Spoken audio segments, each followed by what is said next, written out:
ba'zi hollarda eshitib qolamiz. Otasi jigar sirrozidan o'tib ketgan edi, o'g'li ham yoki qizi ham shu kasallikdan o'tib ketdi deb eshitib qolamiz. Ko'p hollarda bu kasallikni vrachlar jigar sirrozi bilan adashtirib qo'yishadi va ko'p yillar davomida noto'g'ri davolashadi va oxir oqibat bemor nobud bo'ladi. Va eng og'iri, bu kasallik bilan 5 yoshdan 35 yoshgacha bo'lgan insonlar kasallanadi. Keyin insonlarda fikr paydo bo'ladiki, jigar sirrozi nasldan naslga o'tadi degan. Bu kasallik nasldan naslga suradi. Jigar sirrozi surmaydi. Siz bilmasligingiz mumkin, lekin bu kasallik sizni oila a'zolaringiz orasida ham bo'lishi mumkin. Bu qanday kasallik ekanligini mana bugungi videomizda vrach-gepatolog Shuhrat Hojimetov bilan gaplashib bilib olamiz. Videoni oxirigacha ko'ring, o'tkazib yubormang. Bu videomiz juda ham katta bo'lib ketdi. Shuning uchun biz sizlarga ko'rishga qulay bo'lishi uchun suhbatimizni 3 qismga bo'ldik. Shuning uchun o'tkazib yubormang. Uchala qismini ham ko'ring. Juda ham muhim, juda ham kerakli ma'lumotlar bor. Vaqtni o'tkazmaymiz-da, videoni boshlaymiz. Salomat bo'ling.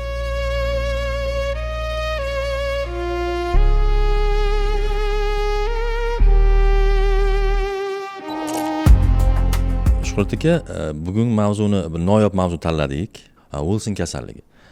Bizda meni izlanishim bo'yicha bu kasallikning tashxisini qo'yishga nima deydi, mutaxassislarimiz malakasi yetmaydimi yo оборудованияларimiz yetmaydimi, laboratoriyamiz yetmaydimi?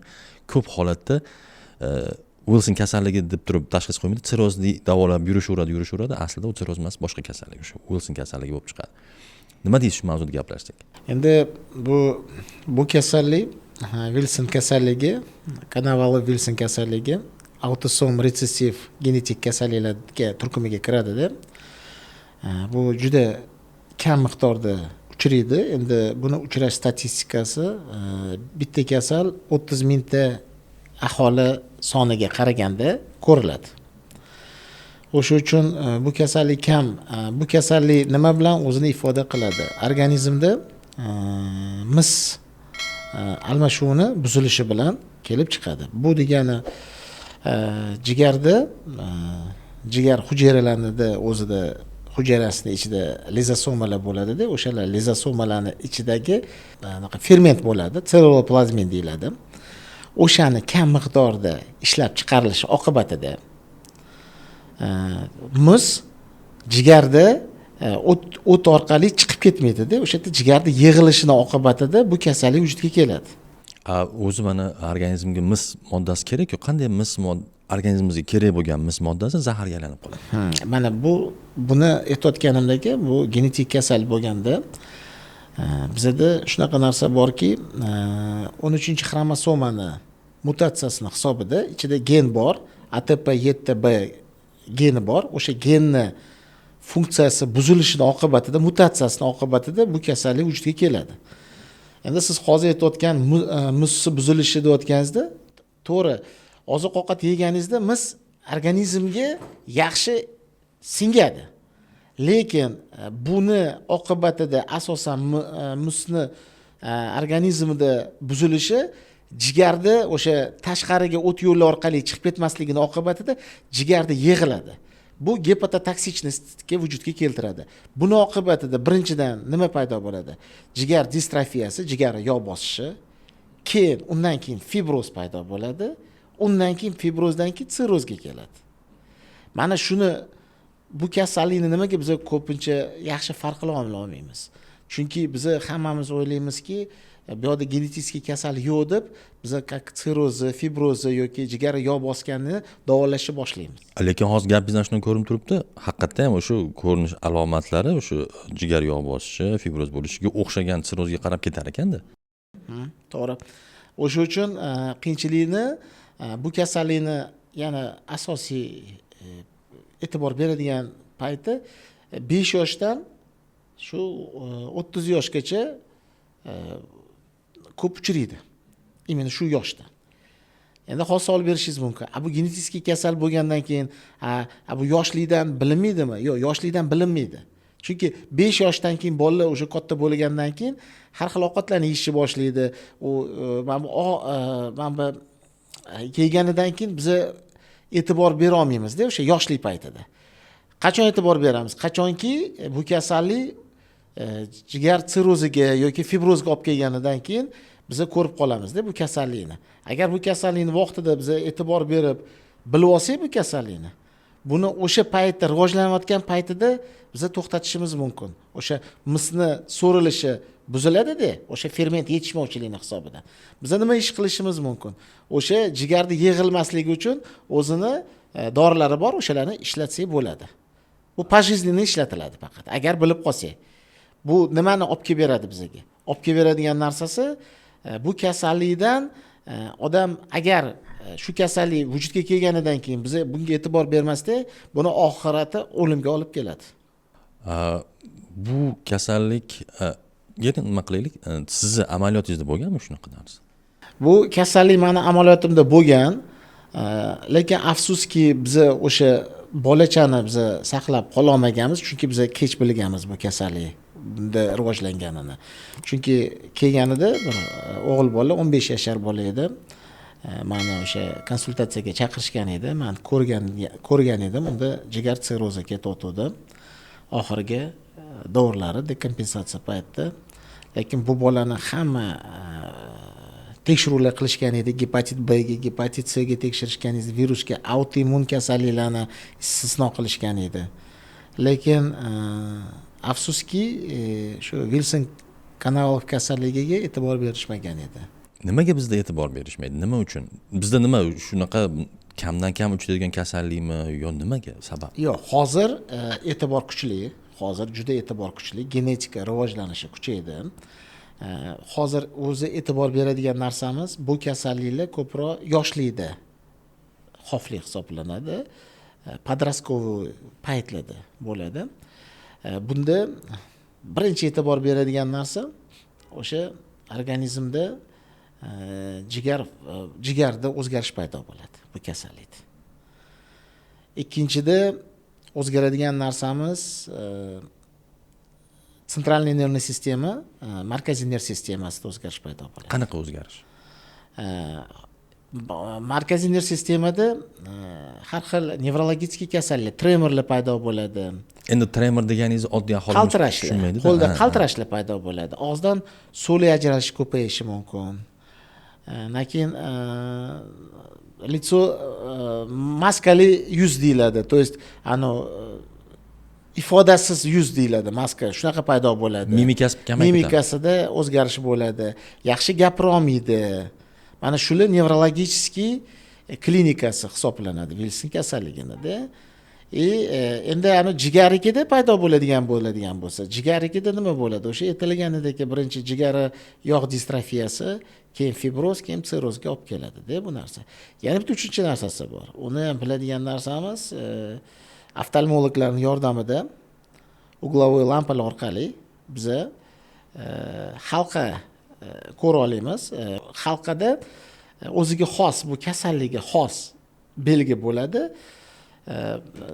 Zolotistый коричневый yoki zelenovатый halqalar bo'ladi. Buni ko'zi shoh pardasida bo'ladi. Mana shularga qarab turib biza ayta olamiz shu odamda, shu bolada yoki shu bemorda Wilson kasalligi bor deb. Bu triadasi deyiladi. Mana shu 3 ta belgi birga keladi. Demak, hozir aniqlik kiritib qo'ysak, o'sha inson xatti-harakatida nevrologik siz aytganingizdek qo'l qaltirashi, og'izdan so'lak kelishi, yuzda mimikani kamayib ketishi, disfagiya, yutishlarning buzilishi, keyin mana aytdingiz ko'z shoh pardasining atrofida yo jigarrangsimon yo yashilimtirsimon halqalar paydo bo'ladi. Halqa paydo bo'lish. Bu alomatlarni o'sha keling mana shu nimasi bo'yicha, ko'z pardasi bo'yicha odam o'zi oynaga qarab turib aniqlay oladimi yo oftalmolog? Yo'q, buni oftalmolog faqat bila oladi. Sababi buni o'zi tekshiruvlari bo'ladi. Даже go'xari tekshirganida помутнение bo'ladida, именно o'sha go'xarda o'sha tekshiruv paytida xuddi kungi boqarri o'simligidagi o'zgarish ko'rish mumkin. Bu ikkinchi belgisi. Oftalmologlar bila oladigan narsani. Endi afsuski yana shunaqa narsalar borki, har doim bu simptomatikalar ham bo'lavermaydi-da. Ya'ni jigar kasalligida har doim asab buzilmaydi yoki jigar kasalligida har doim o'sha halqali belgilar bo'lmashi mumkin. O'shanda biz nima ish qilamiz? Unda biz o'sha qonni tekshirganimizdan keyin seroplazminni tekshirganimizda o'shaning miqdori kamayib ketadi. O'sha seroplazminni organizmda kamayib ketishi bu ham bir simptom hisoblanadi. Endi hozir yana aytishingiz mumkin. Xo'p, bu seroplazmin boshqa kasalliklarda ham kamayishi mumkin deyish mumkin. Unaqa paytda biz hamma tekshiruvlarni qilganimizdan tashqari sutchkada misni CD dan chiqib ketishini ko'rishimiz kerak bo'ladi. Agar miqdori ko'payib ketadigan bo'lsa, seroplazmin miqdori kamayib ketsa, plazmada kamayib ketsa, qon zardobida kamaysa, mana biz shu kasallik borligini bilishimiz mumkin. Demak, yana ham aniqlik kiritish uchun bemor qondan tashqari CD ham topshiriladi. Da. Endi bu CDda bu ko'p ajralish bo'ladi. Mana shu 3 ta belgi har doim 3 ta belgi birga kelavermashi mumkin-da. O'shanda biz shu CDni tekshiramiz. Lekin eng zo'r zolotoy standarti tekshiruvini jigardan biopsiya olib tekshirish kerak. O'sha jigardan biopsiya qilgandan keyin o'sha jigar hujayrasida qancha miqdorda o'sha mis bo'lishiga qarab turib bu diagnozni biz qo'ya olamiz. Endi mana hozir bizni ko'rib turgan insonlar jigardan biopsiya degan narsani nimaligini tushunmasligi mumkin-da. Shuni oddiy tilda, oddiy odam tushunadigan tilda ozgincha tushuntirib berasiz. Jigardan biopsiya deganda biz jigarni o'zini maxsus ninasi bo'ladi. Olib o'sha ninani tiqilib turib, o'sha nina tiqilganidan keyin o'sha jigar sohasiga olinadi. O'sha hujayra, o'sha nina tiqilganda o'sha ninaga o'sha jigar hujayrasi kirib qoladi. O'shani olib turib mikroskop tagida ishlovlar berib turib tekshirganimizdan keyin biz o'sha yerda qanaqa darajada miqdorida biz ko'ra olamiz-da bu narsani. Shunga qarab turib bizda Canavallo-Wilson kasalligini ayta olamiz. Qanaqa darajada ketayotganini aytishimiz mumkin. Azizlar, agar sizda Wilson kasalligi bo'yicha qandaydir savollar bo'lsa, murojaatlar bo'lsa, videoda kommentariyada yozing yoki mana shu pastga tushsangiz videoning opisaniyasi bo'ladi. Ana shu opisaniyaga kirsangiz bizda Telegram kanalimiz va Telegram gruppamizga linklar bor. O'shani bosib o'tib u yerda murojaat qilsangiz ham bo'ladi. Agar administratorga to'g'ridan to'g'ri yozadigan bo'lsangiz, sizni vrach qabuliga yozish mumkin. Siz bemalol mana shu gepatolog vrachimiz Shuhrat akani qabullariga kirishingiz mumkin bo'ladi. Aniq savol paydo bo'ladi, kommentariyada odamlar yozishi mumkin. Bu kasallik jigar kasalligi ekan, sirrozga o'xshagan yoki nimaga o'xshagan kasallik ekan degan yuqumlimi degan narsa bo'lib qolishi mumkin. Yo'q, bu kasallik yuqumli emas. Bu genetik kasallik. Faqatgina bitta e'tibor beradigan narsa bu kasallikda biz shu narsani bilishimiz kerakki, kimda sirroz ketyapti. Mana 35 yoshgacha bo'lgan insonlarda sirroz ketsa yoki jigarda kuchli o'zgarishlar bo'ladigan bo'lsa, biz albatta Canavallo-Wilson kasalligiga tekshirishimiz kerak. Zolotoy standartiga hisoblanadigan o'sha seroplazminni qon zardobini kamayishini ko'rishimiz kerak. Mana shuni o'zi bizga kasallik qanaqa kechayotganini yoki bunda kasallik borligini ko'rsatib beradi. Demak, aholimiz o'zini xotirjam his qilsa bo'ladi, bu yuqmaydi. Yuqmaydi. Lekin degan narsa bor. Men aytganimdagi bitta kasal 30 mingtani ichida chiqyapti deb aytilgani, bu juda kam miqdor hisoblanadi. Lekin bitta narsasi bor. Bu genni o'zgargani, masalan, odamlarda gen o'zgargani bo'ladi. O'sha o'zi bilmaydi bu narsani. Genda o'sha imенно aytilgan gen bo'ladi. O'sha genda defekt gen 13-xromosomada mana bu ATP7B anaqasi genida o'zgarish bo'lganini ko'plar bilmaydi. Mana o'shanda bizda nima bo'ladi? Mana o'shalarni anaqasi ko'rish chistotasi 1/60. То есть bitta kasaldan 60 ta o'sha genida o'zgarish bo'lganlar bo'ladi. Bu yaqinlashyapti. Endi ikkita ota-ona shu genida o'zgarish bo'ladigan bir-biriga to'g'ri kelib qoladigan bo'lsa, o'shanda shu bolalar paydo bo'lishi mumkin. Wilson kasalligi. Wilson kasalligi paydo bo'lishi mumkin. То есть onada bu Wilson kasalligi faqatgina birinchi etapdagi yaqin qarindoshlarda chiqish ehtimolligi yuqori. Ha. Ikkinchi, uchinchi etap bo'lsa? Yo'q, ularda bo'lmaydi. Chunki rekombinatsiya genov bo'ladi, bu narsa yo'qolib ketadi genlarda. Bu narsa mana bizni millatimizda afsuski yomon odat borda, uni hammamiz ham bilamiz. Qarindoshlar o'rtasida nikoh. Qarindoshlar o'rtasida nikohdan paydo bo'lishi mumkinmi bu narsa? Mumkin. Lekin o'shanda qarindoshlari orasidagi aytaman, bliskiy родственный bo'lyapti-da, birinchi pozitsiya deylar bo'lganda. Ularda agar biz anamizda yig'ganimizda jigar o'shalarning orasida, masalan, qarindoshlarning orasida 35 yoshgacha bo'lgan qarindoshlarini, aka-ukalarning ichida jigar kasalliklari bo'ladigan bo'lsa, srazi Konovalov Vilson kasalligiga shubha qilishimiz mumkin, tekshirishimiz kerak. Demak, nikohdan oldin tekshirsa bo'ladi. O'sha seroplazminni ko'rishimiz mumkin. O'shani ko'rsak bo'ladi, seroplazminni. Demak, aholimizga tavsiya, nikoh qurishdan oldin mana shu kasallikka ham birrov tekshirishdan o'tish kerak, to'g'ri. O'sha uchun bizada hozir o'sha to'ylardan oldin o'sha genetik maslahati bizada bor hozir. Misol uchun mana yana o'sha oilaga qaytsak-da, deylik, 4 ta farzand oilada. Bittasida o'sha Wilson kasalligi aniqlandi. Qolgan aka-ukalar ham o'zini tekshiruv qilish kerakmi? Juda zo'r savol bo'ldi. Albatta, Wilson Konovalov kasalligi bo'lgandan keyin o'sha aka-ukalar ham o'zini tekshirtirish kerak.